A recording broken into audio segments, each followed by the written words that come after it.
I smile diligently, though I want to burst into tears again. She promised she'd be back. She was gone for like 1 minute, Aki. She will save me. Dusk has finally fallen, preparing to turn into night. There is still not a soul in the street. For some reason, the girl doesn't come back. Okay, well, it's been longer than a minute then. I don't know how long I have to wait, but the longer I sit there, the scarier it becomes. Heroes in cartoon always act on their own. Sometimes they get scolded for it, but then they're always praised for their bravery. I want to be brave too, so I decide to try to find my mom on my own one last time. Aki, no! I jump off the swing and run in the direction where I think my mom and I have lost each other. Oh god. Okay, the darkness that has descended on the town makes buildings look the same. It's very, very scary. Mom. I no longer hope for finding Mom. Something must have happened to her. My only hope is the little girl who promised to help. I look hard for her white dress between the houses. Sometimes I catch a glimmer of light in the distance and run there, trying to catch up with my new friend. Mirages can be very cruel. As I look around, I realize that I'm completely and irrevocably lost. The town has turned into a gloomy, dark forest. The trees are so tall The trees are so tall that they block out the sky.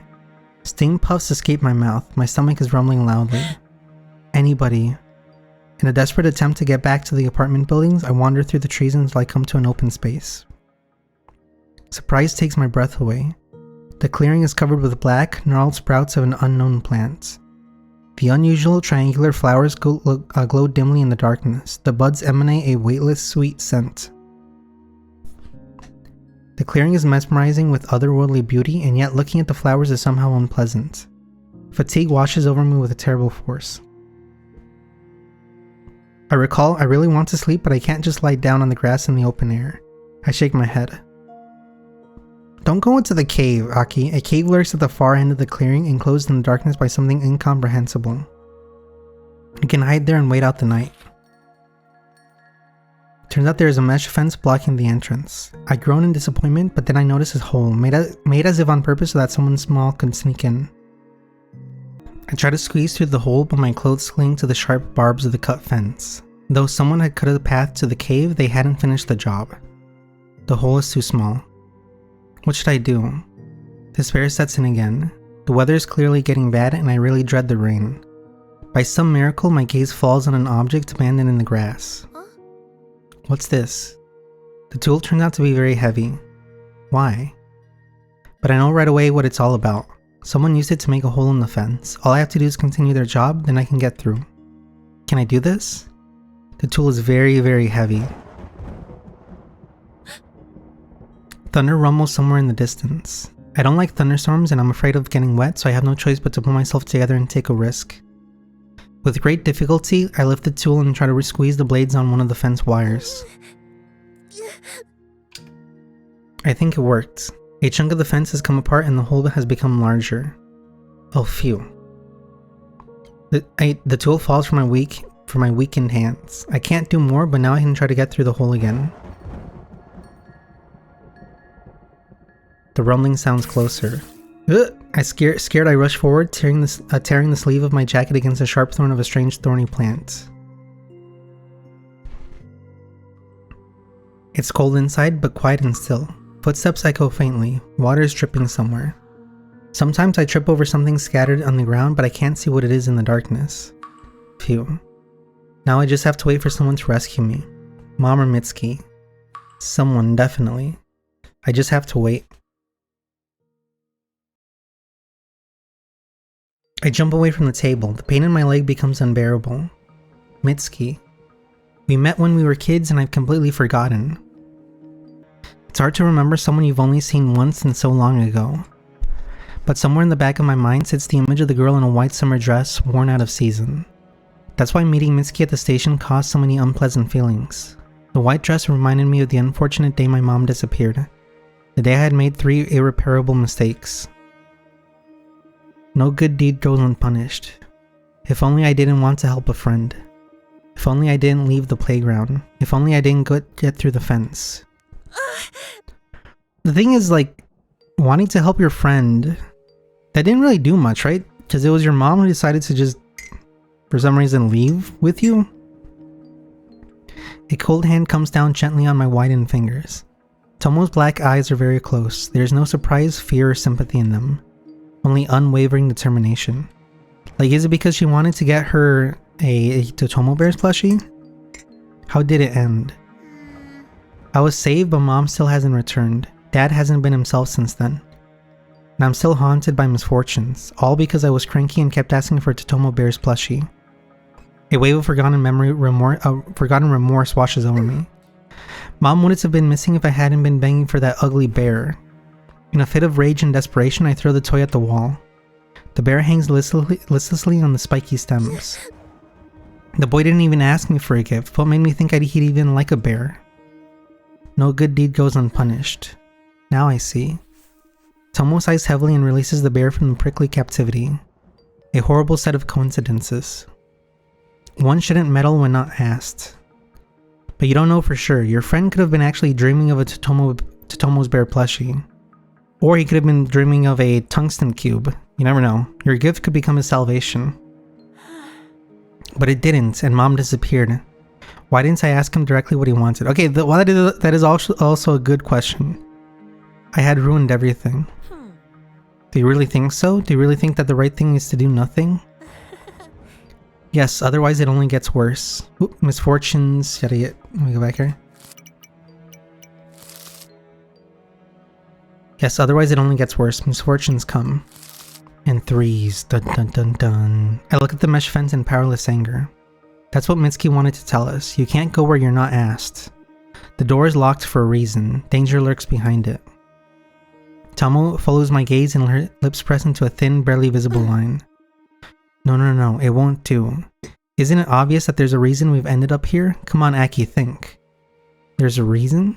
I can't help but marvel at the coincidence. The girl who had met with me that unfortunate day was Mitsuki. Did she remember our conversation?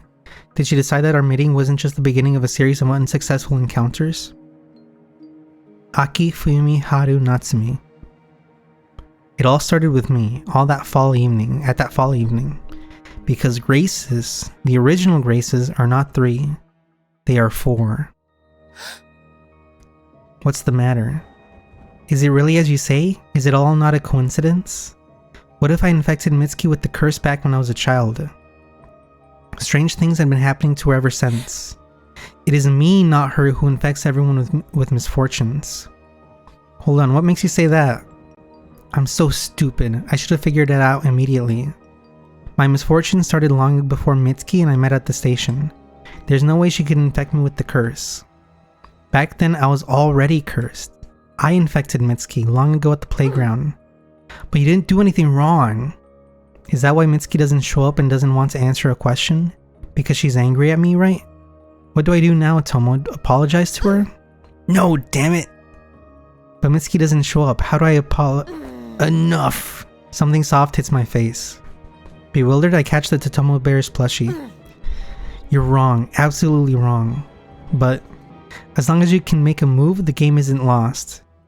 But I don't know what move to make. Let's deal with this fence. How? Wasn't it obvious from the beginning? The tool we need is right here in this room. Yeah. Nothing difficult, no? You're wrong, Tomo. It's very, very difficult.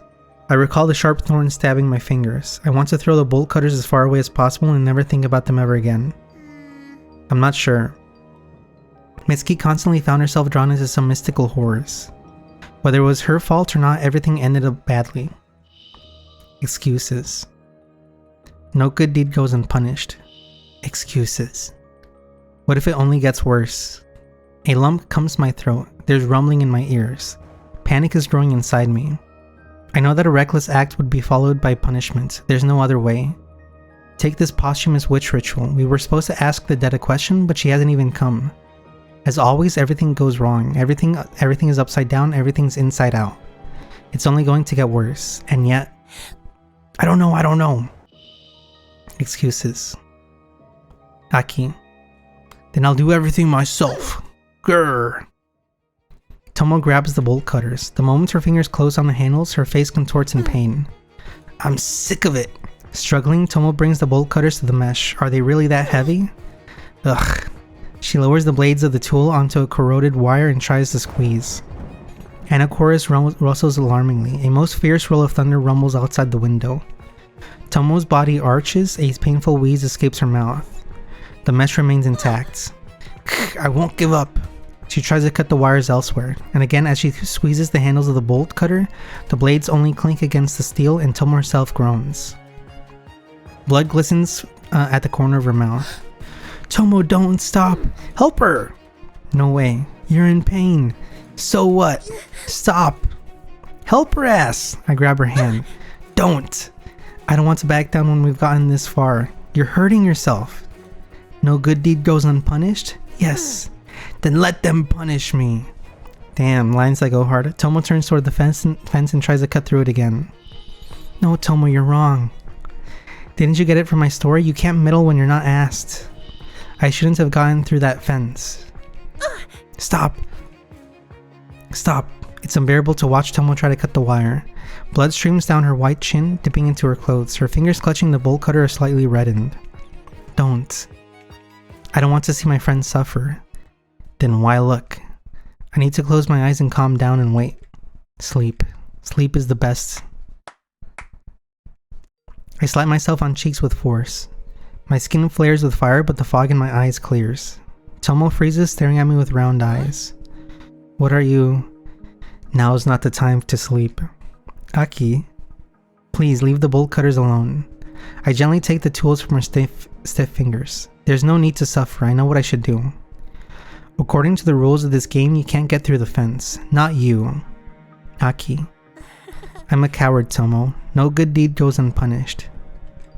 Even if you want what's best, it doesn't always turn out good and right. What's best? Anacorus flares up with a poisonous glow. I thought I'm used to their cloying flavor by now, but another wave of sweetness practically knocks me off my feet. The buds rustle, swaying from side to side. An unintelligible whisper sounds among the petals. What's best? The foreign voice sounds right inside my head. A familiar, sad half-whisper. Best. What? Look. The 3 boxes disappear from the table. In their place appears a new one, completely black, consisting of the most gloomy thoughts. Mitsuki. Did she react to our quarrel? Quarrel? Or to particular words? What's best? Is it really? Maybe everything's combined? Then, I take a deep breath, gathering my strength. I'll take a look. The answer lies right in front of me. The blackest thoughts of the girl named Mitsuki, her worst nightmare and the most unbearable pain. The 4th box of Mitsuki. Is that your answer? What's the best way? Anacorus whispers incessantly. I really want to sleep, but right now I need a different kind of medicine. More bitter, more effective. The answer to all questions. The solution to Mitsuki's mystery. I open the cardboard flaps resolutely. The world in front of my eyes fades.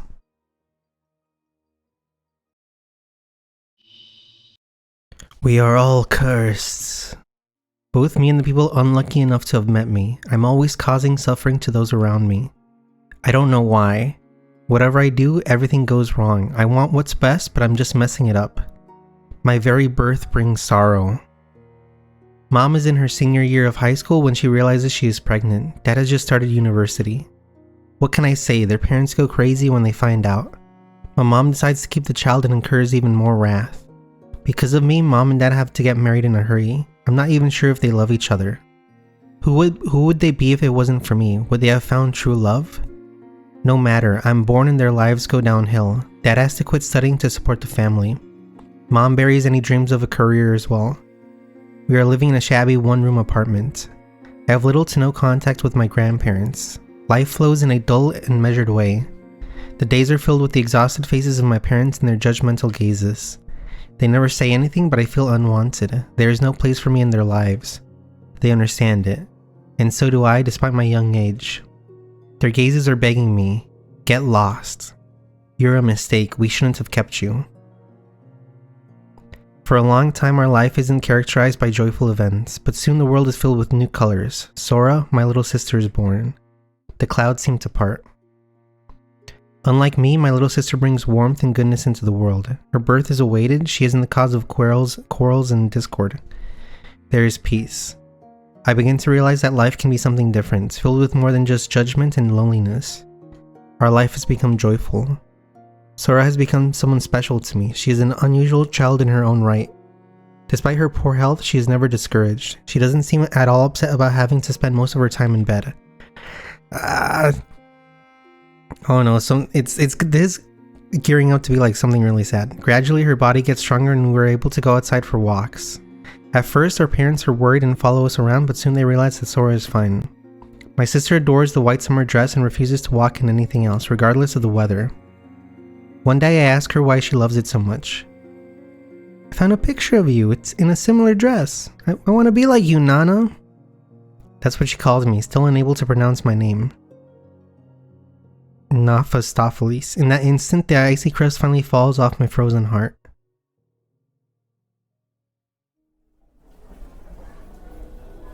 One day we walk around the mall while my mom is talking to an acquaintance. Sora is interested in jewelry hanging on the stands. Don't steal the jewelry! Her huge eyes reflect the bright glimmers of glass beads. I don't have any money with me, so I sadly take my sister outside even though I really want to buy her a present. Sora suddenly stops and she stole it! Sora suddenly stops me with a tug on my sleeve and opens her small palm. In it lies a pendant painted gold. How? She hands it to me. It's called a hustle, sweetie. Don't be sad. Where did you get it? In the shop. Did you give money to the salesperson? Money? Nana, that's a figment of the capitalist imagination. Sora doesn't mean any harm. She has stolen the pendant to cheer me up. Nana, you have to pay money for items in stores. For goods and services. Oh. Have I done something wrong? Yeah, in the eyes of the free hand of the market, you deserve death. Hush, calm down. I'm not going to tell. Really? Yeah, let's not get anyone in trouble. It's just a cheap trinket. But Sora has already realized that she did a wrong thing. She frowns, lowers her hand with the pendant and turns towards the mall. Wait! I'm afraid the salesperson would scold us severely. Sora would cry and start choking on coughing fits. But Sora purses her lips resolutely. We should return the pendant and the slab, but it's only fair. I should stop doing voices. We tell the salesperson everything. He doesn't scold us. On the contrary, he thanks us for our honesty. He too is affected by Sora's light magic. The salesperson hands the pendant back to us, saying he wants to give us a gift. I don't find the strength to refuse. Here! My sister hands me the pendant again. But a gift. Who could have refused? And so a cheap trinket has become more precious to me than any treasure. Sora often surprises me, and every moment spent with her becomes a precious gem in the treasury of my memory. I'm always with her. In the spring, when petals would get stuck in her beautiful hair. In the summer, when the hem of her dress resembles a fluffy cloud. In the fall, when her cheeks are beginning to blush from the approaching cold weather. In the winter of our discontent, when I'm afraid she would catch a cold and get seriously ill again. But Sora isn't afraid of cold and disease. On the contrary, she is always pulling me outside. Since it's cold, let's eat something hot. That's her voice after she's grown up a little bit. And we laugh, and we laughing buy baked yams. I've never eaten anything tastier, and I've never had happier moments in my life. There couldn't have been a more beautiful world than the one with me. Sora and the most delicious baked yams. Sora is an amazing child. Her mere presence makes my life not only tolerable, but also enjoyable. I can't refuse her anything. That's my first and biggest mistake. One day, Sora suddenly starts begging me to go outside together. Our parents have been letting us go alone more and more often lately, so I give in to my little sister's pleas. She just wants to go for a walk. How can such a wish be a bad thing? It can. It really can, especially if you live in a crime-ridden area. Sora doesn't feel like playing in the playground that day. The other children are staying at home, so my sister gets bored playing alone and asks to go to the river. We go there pretty often, so I say yes, even though I'm starting to get worried about the cold weather. But Sora gets bored by the river as well. She spins in place and suddenly walks resolutely towards the forest. Sora, why? In the summer, kids would come here to look for rare bugs, but long walks are detrimental to Sora. Air rushes out of her lungs with painful hoarseness. I hesitate, staring up into the frowning sky. We can still go back. There, at the huge golden tree, I'm still capable of choosing a life where subsequent tragedies wouldn't happen. But I want to please my favorite little sister. No! Let's go? Over here. No, Sora, no! No, not the cave. Sora leads me out into a small clearing. I gasp. Despite the fall, the clearing is braided with long, dark shoots adorned with flowers of an unusual shade of green. I've never seen buds shaped like this. Only 3 petals, bordered by many long stamens resembling spiders' legs. Stamens? There's a foul, cloying odor wafting around, and I clamp my nose. Let's get out of here, I don't like it. Sora walks across the clearing, twirls her head, touches the flower with her pale fingers. What a peculiar place. Sora's voice breaks off in a fit of coughing. She wants to walk further towards the cave, but she staggers and starts breathing heavily. I instantly rush to her and stroke her back. The heat coming from her burns me even through the fabric of her jacket. What? We need to go, you're ill. Sora nods with difficulty. She plucks one of the strange flowers and slips it into her pocket. For some reason, I think this flower wouldn't wrinkle or break. Sora is an amazingly kind and bright child, but she is just a child. I shouldn't have let her out of the house in this cold. I just wanted what's best, but my weakness has started a series of tragedies. My sister has died. The fever has burned out her life in a few days. Chaos erupts in my family. No one openly accuses me, but I know it's all my fault. I shouldn't have taken my sister so far away.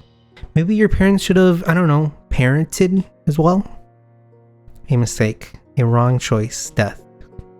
I've killed my younger sister. My parents argue with each other for days and nights. Their yelling makes my head hurt as if their words are hitting me. Don't accuse each other. It was me. It's all my fault. Mom, who looked young and beautiful before, has turned into an ugly old woman. Dad is always reeking of alcohol now. Whenever I try to calm them down, they just wave me off in annoyance. Okay, why is Dad's like a downfall written in terms of like behavior, and Mom is just like, oh, she's ugly now? What the hell? That's messed up, Mitsuki.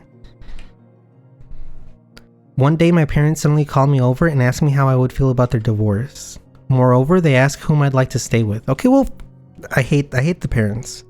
I don't know what to say. I don't want to lose Mom or Dad. An impossible choice is put before me. They insist, and panicking, I try to decide what's best for everyone. Mom looks sick and weak, so it seems more logical to stay with her and help her with everything. And so once again I make a choice. A wrong choice. Dad leaves to his parents' house. Soon I learn that he has taken up residence with some other woman. Mom hates me.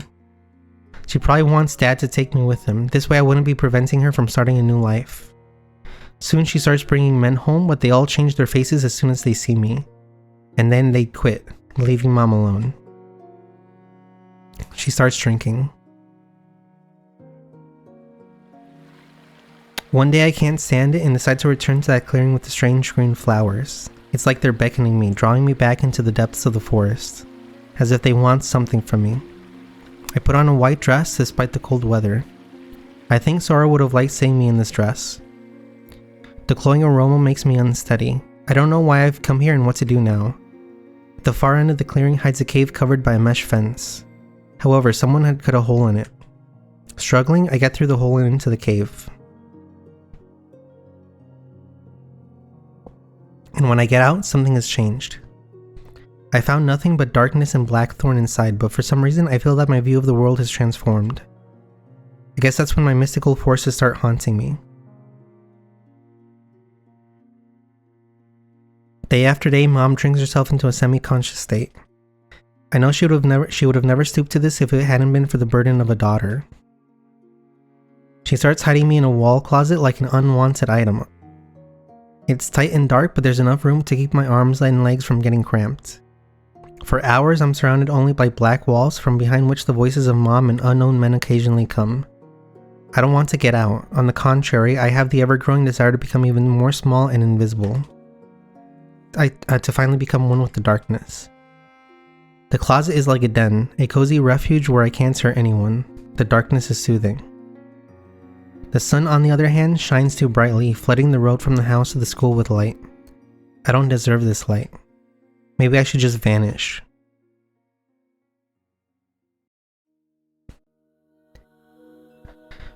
What? Okay. Let's see how this game justifies Mitsuki bullying her.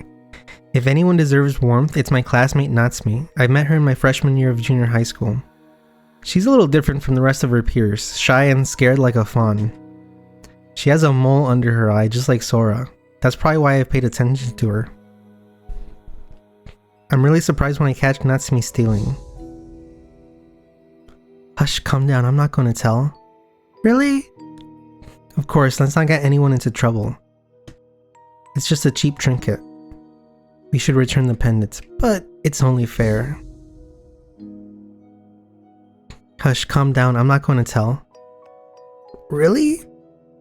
Of course, let's not get anyone in trouble. You didn't mean any harm. But it's just a trinket. Yeah, probably. Natsume's reaction strikes me to the core. It's the first time I feel such disappointment. Wait, what? When I come back home, I get into my closet and ponder it. But didn't she threaten her to show people with the video? The familiar cozy space seems to expand to accommodate the feeling surging in my chest. I'm dizzy with emotions that seem to be gone forever. I can pretend that nothing had happened, but is it right to turn a blind eye to Natsume's transgression? To leave her the way she is, weak, desperate, gutless? Completely different from Sora? The fire that seemed to have been extinguished with my sister's death flares up in my soul. I want to help Natsume so badly. But what's the best way to do it? Strength is born within a person. I can't just walk up to Natsume and say, become strong. She has to resist hardships herself, like a strong, confident person, like a hero. I had to bully them to save them from themselves. What? What's preventing her from striking me back even once? Why doesn't she get angry? Has she demanded proof that I had actually filmed her? I would have had nothing to show her. I'm growing desperate. I want to lock myself in a closet and never come out of it again. I mean, at the same time though, Mitsuki is obviously going through some hardships herself, and when people go through hardships, they make decisions that are not logical. What I'm saying is that it's not logical for her to try to bully her to help her become strong. It all happens when I'm hanging around the park late at night, afraid to go home to my drunk mother. I notice a familiar figure at a distance. Natsume. My eyes go wide when I see what she's doing. The ritual? Such foolishness. In a fit of anger, I decide to play along with the sorceress. The next day, I start pretending that the hex has worked. I want to show her that black magic can't solve her problems, and I think I'm able to get something across to her. But as it turns out, I've turned Natsume into a monster. She hasn't understood anything. Yeah, lady! Of course! Oh god, sorry. I regret getting involved in all of this for 1,000th time. I feel bitter and nauseous. I wanted what's best and it turned out the same way as always. I dig out the plush toy myself and carry it away with me. The Tomo Bear shouldn't rot in cold ground. Hell yeah, it shouldn't. Sorry, my dog wanted to leave again. Okay, shortly before these events, Dad had found out the conditions in which I'm living and decided to take me in. There's a change of school due to the move, and after summer vacation, Natsume and I will part ways forever. I move into the house of my dad's new wife. Dad has stopped drinking, but now he's taking sedatives. He is no longer making scenes, but his new wife is looking at me strangely. She doesn't want me to exist. Apparently, she expects me to screw something up again. In the new school, I make friends and even join a club. A magician's club. Silly, of course, but I've always thought that magic tricks and miracles put people in a good mood. And I really want to share something other than grief with those around me. At the club, I meet Senpai, who still doesn't have a name. He is the kind of person who brings a smile to their friends' faces, who makes others feel warm with their mere presence. People like him are the ones who've been given the power to save souls of the others. A hope sparks in me that having Senpai around would keep more tragedies from happening. How ironic, considering that it turns out to be the opposite. Another mistake. Another failure. Once again, I've stirred a pebble which, having fallen off the top of the mountain, generates a whole avalanche of misfortunes. My new friend Fuyumi has a crush on Senpai, and I genuinely think her feelings are mutual. But Senpai rejects her. Fuyumi's heart shatters. So much for bringing a good mood to people. Senpai, what a player. All senpais are the same.